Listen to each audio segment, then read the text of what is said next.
నాన్నగారు కాకా వెంకటస్వామి గారితో చాలా కామన్ లింక్ ఉండే. ఎందుకంటే వాళ్ళిద్దరు కూడా కులం మతం ఎప్పుడు కూడా చూడకుండా ప్రజలకు ఎట్లా న్యాయం చేయాలి, ప్రజల కోసం ఎట్లా కొట్లాడాలి అని చెప్పి వారు ఎప్పుడు కూడా అదే దారిలో పోయేవారు. అందుగురించి గద్దర్ గారు మా నాన్నగారు కలుసుకున్నప్పుడు వాళ్ళిద్దరు కూడా ఒక ఇమ్మీడియట్ బాండింగ్ అన్నమాట. వాళ్ళిద్దరి మధ్యలో ఒక స్ట్రాంగ్ రిలేషన్షిప్.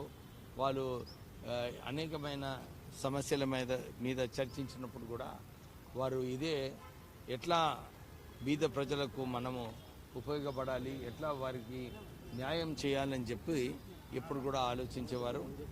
గద్దర్ గారు నేను చాలా సార్లు వారిని కలవడం జరిగింది. ప్రత్యేకంగా తెలంగాణ ఉద్యమంలో కూడా వారు ముందుకొచ్చి లేదు తెలంగాణ వస్తే మన బ్రతుకులు బాగవుతాయని చెప్పి వారు ఒక గట్టిగా పోరాటం చేసిన వ్యక్తులలో గద్దర్ గారు ఒకరు. వారిని ఎట్లయితే తెలంగాణలో చాలామంది తెలంగాణ గురించి కొట్లాడారో కేసీఆర్ గారు కూడా వారిని అట్లానే పక్కకు పెట్టినారు. ఎవరైతే మంచిగా పోరాటం చేశారో వారికి ఇంకెక్కువ గౌరవం కల్పించే అవసరం ఉండే. కానీ ఆ రోజులలో కేవలము ఒకటే కుటుంబం పైన వారు దృష్టి పెట్టుకొని ఇతర వాళ్ళకి ఏదైతే క్రెడిట్ రావాలో చేయడం జరిగింది. నేను కూడా ఈరోజు మాట్లాడేటప్పుడు ఇదే చెప్పాను. మనం కులం మతం చూసేది అవసరం లేదు. వారి సర్వీసెస్ ఏదైతే ఉందో, వారు ప్రజల కోసం ఏదైతే కష్టపడి వారు పనిచేస్తున్నారో అది దృష్టిలో పెట్టుకొని వారికి సరైన పద్మశ్రీ అవార్డు కానీ పెద్ద అవార్డు ఇవ్వాలని చెప్పి నేను కోరుతున్నాను. నేను ఇదే చెప్తున్నాను. మెయిన్ ఇంపార్టెంట్ ఏంటంటే ప్రజల కోసం పనిచేసిన వారు వ్యక్తి గద్దర్ గారు అందరు కూడా రికగ్నైజ్ చేస్తున్నారు. తెలంగాణ ఉద్యమం వారు ఎప్పుడైతే మూమెంట్లో ఉండేనో వారు గాయకుడు, అన్ని చోట్ల పోయి పాటలు పాడేవారు. వారు ఎప్పుడు కూడా నేను అదే చెప్పినాను మీటింగ్లో కూడా, వారు ఏదైతే ఏ సమస్య పైన ఉన్న కానీ 2 నిమిషాలలో ఒక పాట చేసేవారు. సో వారు నిజంగానే ఎప్పుడు కూడా ఒక వ్యక్తి కోసము, ఒక కులం కోసం, ఒక మతం కోసం కొట్లాడలేదు, అందరి కోసం కొట్లాడు. ప్రజా సేవకుడు, వారికి ఇస్తే బాగుంటుందని చెప్పి ఇప్పుడు కూడా వేసుకునే వాళ్ళకి ఎలా ఇస్తారు అవార్డు మాట్లాడారు. ఇంకా చెప్పాలంటే అబద్ధాలు చెప్పుడు అలవాటు. ఆయన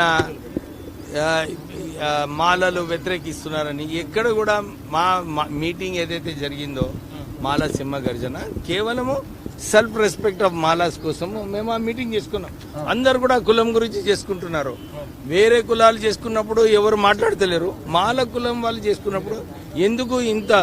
నేను నిజంగానే ఆశ్చర్యపడిపోయినా. చాలా మంది మేధావులు మాట్లాడి అరే మాలలు ఇట్లని, అరే వాళ్ళు సుప్రీంకోర్టు డిసిజన్ చదవాలి. నిజంగానే సుప్రీంకోర్టు డిసిజన్ ఏదైతే అమలు చేయాలనో కేంద్రం అమలు చేయాలి. ఎందుకంటే దాంట్లో ఏమున్నది, ఎంపెరికల్ డాటా తీయమన్నారు. ఎవరు వ్యతిరేకిస్తారు? ఎవరైనా వ్యతిరేకించవచ్చా సుప్రీంకోర్టు నిర్ణయానికి?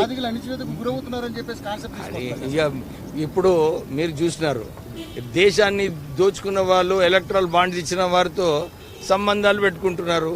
అక్కడ దోచుకున్న వాళ్ళ మీద ఎవరు మాట్లాడతలేరు. కానీ కేవలము మాలలు ఏదైతే ఉందో బ్యాక్లాగ్ ఉన్నదంటే ఏమన్నమాటనే, బ్యాక్లాగ్ ఉందంటే ఫీల్ కాలేదు కదా. మాలలు ఎక్కడ దోచుకున్నారు అర్థం చేసుకొని వినండి.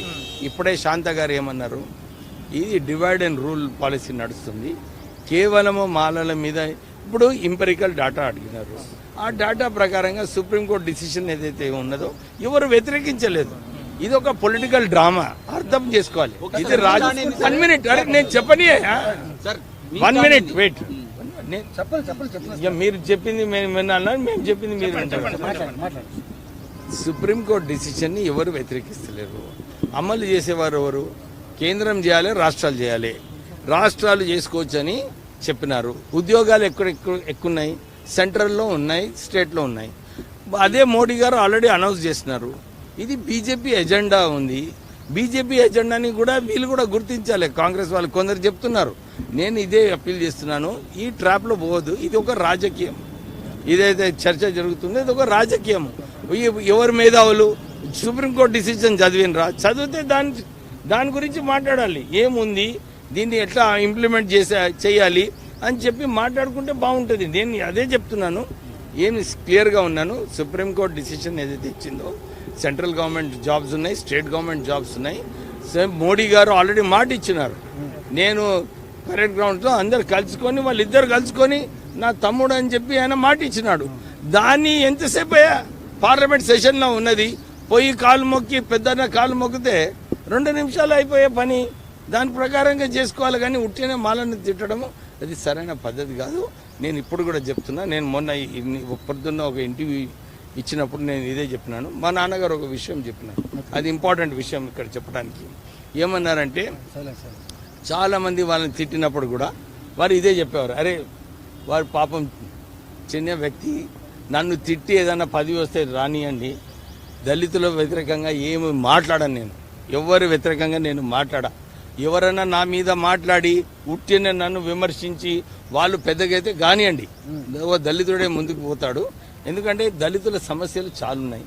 ఈ సమస్యలు కొట్లాడాలంటే అందరు కలిసి కొట్లాడినప్పుడే, ఎందుకంటే ఆర్థికంగా ముందుకు రావాలి. చాలా మందికి సబ్సిడీలు రావడం లేదు, చాలా మందికి ఇప్పుడు కూడా కుల వివక్ష ఉంది, దాన్ని కొట్లాడేది అవసరం ఉన్నది. అందరు కలిసినప్పుడే మనం కుల వివక్ష కొట్లాడవచ్చు.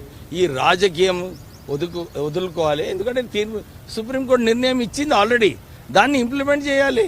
దాన్ని ఎట్లా పద్ధతి ప్రకారంగా ఇంప్లిమెంట్ చేస్తారో స్టేట్ గవర్నమెంట్, సెంట్రల్ గవర్నమెంట్ వాళ్ళిద్దరి చేతులు ఉంది, వాళ్ళు ఇంప్లిమెంట్ చేసుకోవాలి.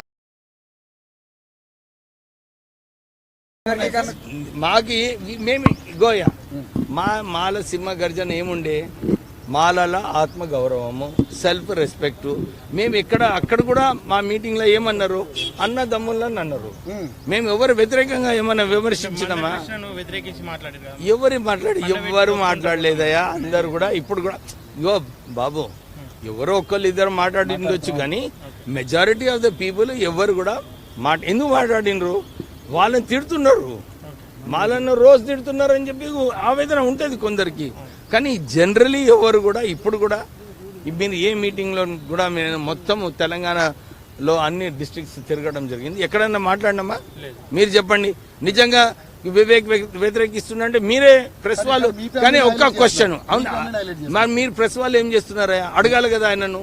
ఎక్కడ వ్యతిరేకించిండ చూపి అడిగిందా? మీరు అడిగారు. మీరు కూడా మా మజా అడిగితే వాళ్ళు ఏమంటారంటే మా ఉద్యోగాలు వాళ్ళే పట్టుకుపోతారు, మా పదవులు. అరే ఇప్పుడు ఎంపెరికల్ డేటా వస్తుంది కదా బాబు. ఇప్పుడు 1 మినిట్ చెప్పండి ప్లీజ్. ఇప్పుడు ఆయన మేము 80% అంటున్నాడు. ఇప్పుడు వస్తుంది కదా కులగణనలో తెలిసిపోతుంది ఎవరి సంఖ్య. మేము సెకండ్ లార్జెస్ట్ కాస్ట్ తెలంగాణలో, మమ్మల్ని కించపరిచేది అవసరం లేదు. మేము కూడా ఒక స్ట్రెంగ్త్ మాది కూడా చూపించుకోవాలి, మా జాతిని మేము కాపాడుకోవాలి. దానికోసం మేము పోరాడుతున్నాం. మేము ఎక్కడైనా వ్యతిరేకంగా మాట్లాడినామా? ఎంఆర్పిఎస్ వ్యతిరేకంగా మాట్లాడు, మందకృష్ణ వ్యతిరేకంగా మాట్లాడలేదు. ఆయన మాట్లాడి ఆయన రేటింగ్స్ పెంచుకోవడానికి చేస్తున్నారు అని కనబడుతుంది. ఎందుకంటే మాట్లాడుకొని అరే మేము వ్యతిరేకిస్తలేం కదా. ఇక్కడ సింపుల్, మోడీ గారిని కాలు పట్టుకుంటే సెషన్లో బిల్లు పెట్టవచ్చు, పాస్ కావచ్చు. వాళ్ళు ఇది బీజేపీ రాజకీయము, అది గమనించాలి అందరూ కూడా. వాళ్ళు ఇప్పుడు మీరు తెలుసు, ఎలక్షన్ ముందు మందకృష్ణ మాదిగ క్లియర్గా చెప్పినాడు. ఏం చెప్పినాడు? మీరు ఏ పార్టీ ఉన్నా కానీ భారతీయ జనతా పార్టీకి ఓటేయమన్నారు ఆయన. ఇది రాజకీయం, దట్ ఈస్ ద పాయింట్. ఇది రాజకీయంలో కొందరు మేధావులను సరిగా వాళ్ళు జడ్జిమెంట్ కూడా చదువుకోలేదు. ఆశ్చర్యమైన విషయం, వచ్చి ఏబిసిడి మాట్లాడుతున్నారు. ఇప్పుడు ఏబిసిడి ఇక్కడ ఆంధ్రాలో ఉన్నప్పుడు ఏబిసిడి ఉండే, ఆది ఆంధ్రాలో ఉండే, రెల్లీలు ఉండే, ఇక్కడ తెలంగాణలో లేరు. అదే ఇప్పుడు ఎట్లా అవుతుందా? వాళ్ళు చదవాలి. జడ్జిమెంట్లో క్లియర్గా ఉంది ఎవరు ఏమి ఉద్యోగాలు తీసుకున్నారు, ఏమి బెనిఫిషియరీస్ ఉన్నారు. మీరు మొన్న దళిత బంధు తీసుకోండి, తెలంగాణలో మొత్తము దళిత బంధులు ఒక సామాజిక వర్గానికి రావడం జరిగింది. ఈ ఎంపిరికల్ డేటా అంటే ఇదే. ఎవరు ఉద్యోగాలు ఈ ఫాల్స్ ఉట్టేనే చెప్పడంలో అవుతుందా? ఏదైతే వస్తుందో ఇవన్నీ కూడా అనలైజ్ చేసి దాని ప్రకారంగా సుప్రీంకోర్టు డిసిజన్ అమలు చేయమంటున్నాము. సెంట్రల్ గవర్నమెంట్లో కూడా అవసరం కదా, దాంట్లో నెగ్లెక్ట్ కూడా చేయొద్దు కదా. మోడీ గారు ఒక్క బిల్లు పెట్టేసి ఎంపెరికల్ డాటా ప్రకారంగా బిల్లు పెట్టేస్తే మొత్తం దేశంలోనే అన్ని రాష్ట్రాలకే వర్తిస్తుంది. దీంట్లో ఎవరికి లేదు. సో వాళ్ళందరూ కలిసి ఉన్నారు. అమిత్ షా గారు అంబేద్కర్ మీద తిట్టినప్పుడేమో ఎవరు ఆయన నోరిప్పడు, మోడీతోని స్టేజ్లో వాళ్ళిద్దరు కౌగిలించుకుంటారు. పార్లమెంట్లో కూడా అట్లనే కౌగిలించుకుంటే మంచిది.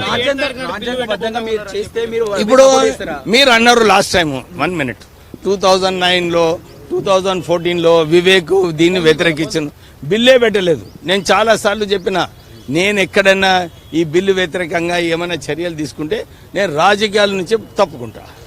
చాలా రాజ్యాంగబద్ధంగా మా రెజల్యూషన్ ఏమన్నది, సింహ గర్జనల పాపులేషన్ వైజ్ మీరు రిజర్వేషన్స్ పెట్టండి, దాని ప్రకారంగా ఏం చేయాలో రాజ్యాంగాన్ని చేయండి అని చెప్పి మా రెజల్యూషనే ఉన్నది.